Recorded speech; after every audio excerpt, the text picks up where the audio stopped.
What's up, friends? Eli here, back for a CD collection video. So I got 10 CDs out of my collection to show here. Pick up right where we left off last time. Right now we're listening to Ghash, or Ghash, sorry.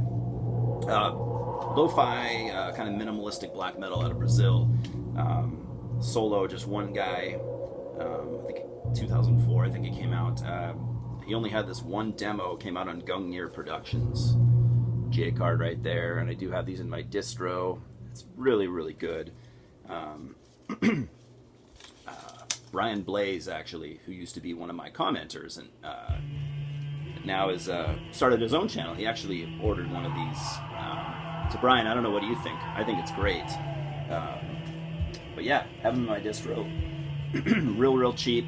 Pick one up if you like what you hear. It's really good stuff. Probably not the easiest to come by tape anymore. Only, it's now what, 15 years old. Only 500 were made. Gungnir Productions out of Brazil was a really good label. I gotta look up. I don't know if he's still active anymore. But yeah, it was a really good label. He put out some really great stuff. Anyways, we will get on to the music here.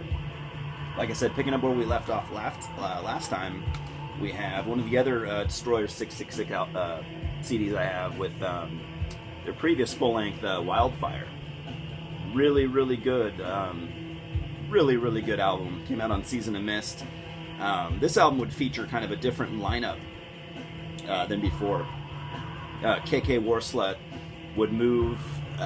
He moved from Australia over to England, I believe. So he basically started up a new band. Maybe not completely new, but I can't comment completely on the lineup change. But I know he got some dudes from the band Grave Miasma. He got like at least two of the dudes from Grave Miasma in the band, which is awesome. Grave Miasma are fucking really good. One of the better death metal bands to come up in the last 10-15 years or so, easily. So that was a really cool fucking move. Really good album. This came out in 2017, I think. No, 2018, last year. Wait, 2016. Fuck me. Anyway, one of the best albums from 2016, easily. I don't think this band ever had a real low point, to be honest. I mean, I know what was it called? Their album, the one that was before this, but quite some years ago. I know that one got kind of some slack, but I actually thought that one was pretty good. But this, I would say, Wildfire is better. They just feel they just feel like energized as a band. Maybe it's the new blood. The production on here is killer. I think starting on this album, they started to bring, Keith started to bring more of a traditional metal influence into the band, definitely, and even more of an old school thrash influence. I think the black metal influences, and they have actually for some years now, they've kind of started to thin out a little bit. But just a great killer album. And I don't know if it's just because the next one. I don't know if it's just because this is an EP, which is titled Call of the Wild. A lot of bands tend to experiment on their EPs, not necessarily saying that material is reflecting, the current direction of the band. But this EP continues to, push, the old school thrash influences, and there's even less black metal to be found on this EP. The black metal is just toned way back, way more than it ever has. I don't know if that's did I show the inside? I don't know if that's a good thing or a bad thing for you guys, personally. I don't know. I don't know if I really have a strong opinion on how I feel. I do like this EP. I don't think it's their strongest material. I mean, the songs on here I don't think are nearly as good as what was on Wildfire, but they are good songs. Okay, I don't know. Personally, I think I'd rather than bring a little bit of the black metal influences back into the fold, just a tad, maybe tone that up just a tad. But I mean, the direction they went on Wildfire, I thought was actually, I really have no complaints about that. I think it was perfect. So I don't know. Like I said, I don't know if they're going to continue in the vein of Wildfire. Are they going to continue more in the vein of that Call the Wild EP? I guess we'll see. Either way, I'm not going to have. I don't think I'm going to have any real complaints. Fuck, I try not to complain much, anyways. Fuck that. All right, next. I am a big thrash guy for sure. I mean, but you guys are going to laugh at my Destruction collection. More air quotes. God damn, I gotta stop that shit. I like Destruction. I'm not the biggest fan. Obviously, you'll see here. I have 2 Destruction CDs. Long story short, starting with the earliest one that I have, which is from 2000. What a shame. All Hell Breaks Loose. It's an okay album. It's not great. It is certainly not great. Like I said, it came out in 2000. It, the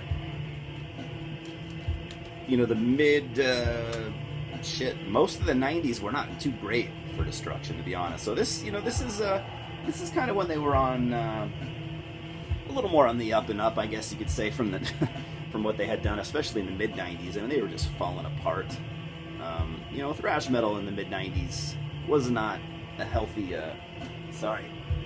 Just uncomfortable where I film. You guys are probably noticing how uncomfortable I am. I'm shifting around a lot lately. I like this camera view, but goddamn, dude.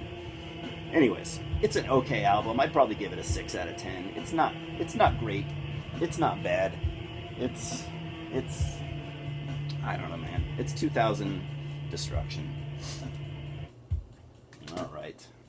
Moving on to the other Destruction album I have. I bought this when it came out because, to be honest, at the time, this is actually the first Destruction thing I'd ever owned. They'd always been on my radar. I just never had any of their stuff. And this came out in 2007, and I just kind of bought it on a whim. So what we have here is Destruction Thrash Anthems. It's considered a full length, but it's just basically.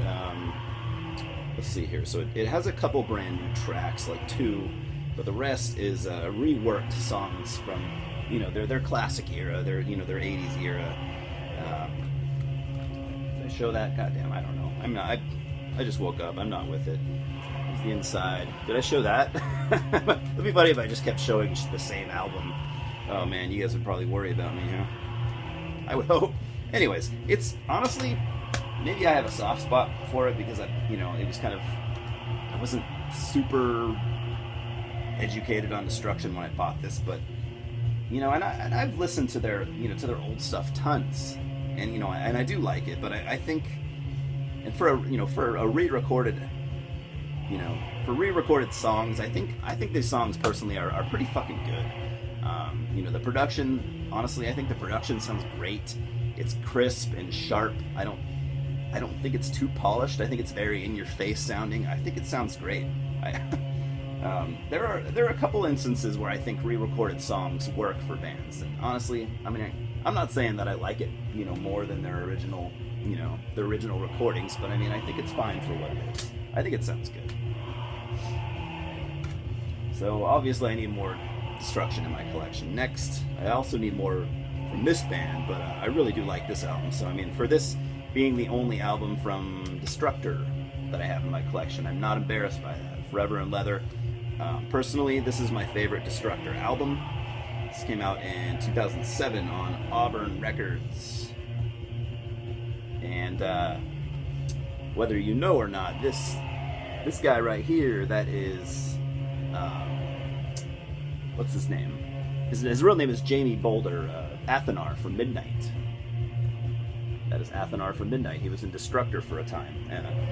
He played bass, and he actually did his fair share of songwriting as well. This album is great. It's not their debut album, from the early 80s. Most people are going to go with that. But, goddamn, I'm just so uncomfortable here. I gotta do something about this. This is fucking ridiculous. Anyways, great album. If you haven't heard that, I highly recommend it. If you're one of those guys that, you only listen to 80s stuff from the older bands, you're fucking up, because that album is great. Absolutely missing out, and it's embarrassing. You're embarrassing me, son. Alright, next we got This is a classic. You know, many of you guys know this. A lot of you guys have it. If you don't have it, you're probably looking for it. Deteriorate, rotting in hell. I have a promo copy, but it's an old, it's an original JL America release. You can see the hole punch in the barcode. I don't give a fuck. It's still minus the hole punch in the barcode. It's an original pressing. There you go. Where were these guys from? Were they Midwest? Were they from like Tennessee or something? I don't know. They're not from the East Coast. They're not from the West Coast. They're somewhere in the middle of the U.S. They would only have 2 albums. Their second album, they would go completely. They would do a complete 180 and go in a black metal direction. It's pretty decent. I don't have that one, but this is really what you need from the band.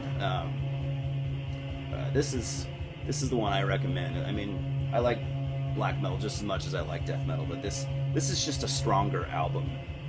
They played, you know, they were meant to play death metal. No offense, or no offense to their black metal era, but this is just great, just dirty. I don't know what to compare this to. I mean, it honestly, like I think that it does sound. It doesn't sound unique as a death metal album. I mean, you play it and you're like, yeah, that's death metal. I've probably heard something that sounds like this. But at the same time, I think that they play death metal really in their own way. They have their own sound. It just sounds like Deteriorate. You know, what I would compare this to, maybe a little bit of early Deicide. A lot of, you know, I would definitely compare it to like early Grave, like the first couple Grave albums. It's just really fucking good, man. You already know. I'm wasting my time. Wasting your time. Next we have, sadly, the only album I have from this band. They don't have a massive discography, but they are absolutely legendary and a little underrated in my book.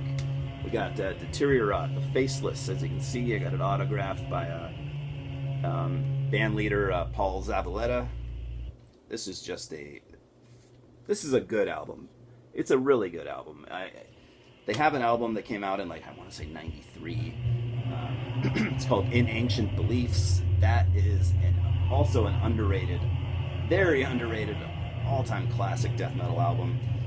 Go find that one, but don't ignore this. Don't ignore the Faithless. The Faithless. I hate that band, by the way. The Faithless. This came out on Extreme Music out of Spain. I'm sure copies are still available. This came out in 2010, by the way. Paul Zavaleta, you can find him on Facebook, by the way. He's a really super nice guy. You can befriend him on there. He actually might still have copies of this, and he will send it. He will send it to you for very cheap too. He's a great guy. Probably $10 at the most. He'll ship this to you. Go get one. Deteriorate play a kind of a doomy death metal, kind of early, very very early My Dying Bride, like EP and first album My Dying Bride. Not even pre full length My Dying Bride, basically. Early Incantation, which they get a lot of Incantation comparisons. Which is fair as a reference point. They never wanted to be compared to anybody. They didn't want to be compared to Incantation. But these guys did a lot of touring. Back in the early '90s, these guys were playing shows with, you know, with all those East Coast bands. You know, they were playing with Suffocation. They were playing with Ripping Corpse. They were playing with Incantation. Morpheus Descends, all that stuff. These guys were very active back then. Not as active now, but they're still kicking around. I think there's still going to be more material from them in the future, so let's hope. I haven't talked to Paul in a while. I used to talk to him fairly regularly, but it's been a while at this point. And maybe you know something that I don't, though. That'd be great if you have any news. Next we have Detonation Portals to Euphobia. I don't have a lot of melodic death metal in my collection. I don't listen to a lot of melodic death metal. I don't like a ton of melodic death metal. But this band is pretty good. I think they're Dutch. We'll see about that. I think they're Dutch. This album came out on Osmos Productions. I don't remember when. I'm sorry. I would say early to mid 2000s. This band has been around since early mid '90s maybe. It's a good album. It's good. I actually just listened to this recently. God damn it! I gotta stop recording videos after I wake up. It's very well played, strong musicianship. Dare I even say technical to a point. It definitely has that that Gothenburg sound. So if you're not a fan of that, if you're not a fan of early In Flames and most of At the Gates material, this definitely wouldn't be for you. But if you do like that stuff, if you're a death metal, melodic death metal fanatic, I would say you definitely need to hear this. I think they have like 3 albums. That's the only one I have. Next, this is a cool little gem that I picked up in Montana, like, I don't know, a couple years back. We got Devastation with Total Fucking Ripping Death. Total Fucking Ripping Death. Devastation from, this is not the Texas Devastation, there were a couple Devastations. These guys were from, I think, Illinois, Chicago area? I think. This has got to be no offense to whoever pressed this, because if I'm wrong, I apologize, but I always thought this was a bootleg. It doesn't have any label information on the back, which is usually the sign of a bootleg, but it's really, really well done. Picked this up, like I said, in Montana, Missoula to be exact. I was over there. It's only a couple hour drive from me. I was in town to see Absu. God damn, that was awesome. Fucking awesome. Saw Absu in Montana. They didn't come to... the Absu were doing this tour where they wanted... Really cool idea, actually. They were wanting to play towns that you typically ignored when they were on tour. So basically,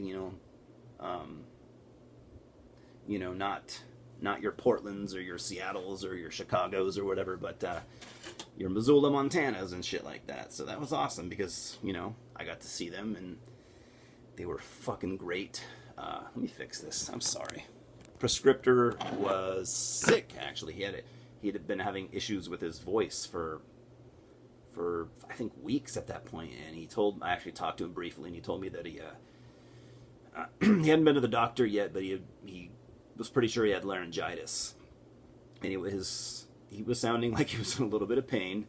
But when I'm getting off on a tangent here, by the way, I know. But when they started playing, and throughout the whole show, he gave it nothing less than 100%. If you've ever seen Absu, or if you've ever even just watched shit on YouTube, he is a wild motherfucker when he performs. And anyways, I'm sorry. Back to Devastation. This band never had a full length. They had a couple of demos. Pretty legendary in their own right. In fact, Deceased, the mighty Deceased, they would cover Apocalyptic Warrior, one of their songs. So goddamn, I mean, if that doesn't speak, to their legend, I don't know what does. Old school, early '90s, thrashy death metal, raw, great stuff. If you can find that, go get it. Last but not least, one of the 2 Devil's Blood albums that I have, Thousandfold Epicenter. This came out on Metal Blade back in 2012. Van Records issued under license to Metal Blade Records. So yeah, Dutch occult rock, if you will. Very cool CD artwork there. I gotta pull out the booklet because the artwork in this booklet is amazing. It makes me wonder why they did this kind of bland digipack version. They should have done a jewel case because the booklet is fucking amazing. I mean, this is this is one of the best layouts I've ever seen. Look at the front. Look at that. I mean, just look. Go take some mushrooms or something and stare at that for a while. I'll hold this here for you. I'll wait. Go ahead. No, just kidding. There's the back. I mean, how fucking cool is that? I'm not going to go through this whole thing because it would just be awkward, but I mean, the whole booklet is full of that shit. Truly amazing. And the music, you know, contained therein, I think is very representative of that artwork. This is a great album. Maybe their best work. Probably their best work, but that's debatable, right? Anyways, like I said, Dutch occult rock. Very, I don't know. I'm not too great. I'm not gonna really be able to do it justice, but psychedelic moments. I really love the vocalist of this band. What was her name? She called herself something like the Mouth of Satan or something like that. And when they played live, they would all, I don't know what kind of blood, or I don't know what they used to cover themselves in, but basically they all look like, especially the singer, she looked like Carrie. You remember the movie Carrie? Just fucking like somebody dropped a 5-gallon bucket of blood on top of her. And she was actually my favorite part of the band. I really loved her voice. I mean, she had a voice just straight out of like the 60s or the 70s, you know, like fucking Jefferson Airplane type vocals or something like that. Truly a gem. And her brother was part of the band. His name was Salim Lamouche. You might remember some years back, he killed himself. Actually, he was an occultist. He practiced what do they call it? Anti-cosmic magic, something like that. Anyway, the same thing that John from Dissection was into. John killed himself. This guy did the same thing. Ritualistically committed suicide, which I don't know. I don't know anything about those practices, but that is basically inevitable for them. If you're a true follower of that practice, you are eventually going to off yourself. So hopefully he went out the way that he wanted, but he left a pretty big mark on his family and friends. So say what you will about that. But anyways, sorry about the dark speech there, but I love the Devil's Blood. I don't listen to a ton of like the occult rock stuff, but I do think they were up there at the top for that type of music. So they are no more. I don't think they're ever going to come back because Salim was the songwriter from that band. So I don't think they'll ever reform without him, especially the singer being his sister. I doubt it. So anyways, that's all I got for you. So I got plenty of more videos coming. I'm really enjoying doing the my horror DVD collection. To be honest, that's been a kind of nice breath of fresh air. Really enjoy doing that. So I'm gonna continue to try to crank one of those out a week. And I do have a collection update coming soon. I have one that I recorded. I think I recorded it a couple months ago, and I just haven't uploaded it yet. So that will either come out before this video or maybe shortly after. We'll see. But yeah, I'll have I'll have that to upload, and then I do have small stack of stuff that I've picked up in the last couple weeks, enough to show, enough to make a small kind of collection update video out of that, and then plenty more CD collection videos to come too. So I've been enjoying, kind of staying consistent. This is the first time actually in quite a while that I've been, somewhat consistent. So I'm enjoying that, and I don't plan on losing steam anytime soon. So yeah, let's talk about those albums. Have you listened to any of those, and what are your thoughts? Other than that, Louis says hello. He's not around right now, but thanks for stopping by. We'll talk soon. Cheers.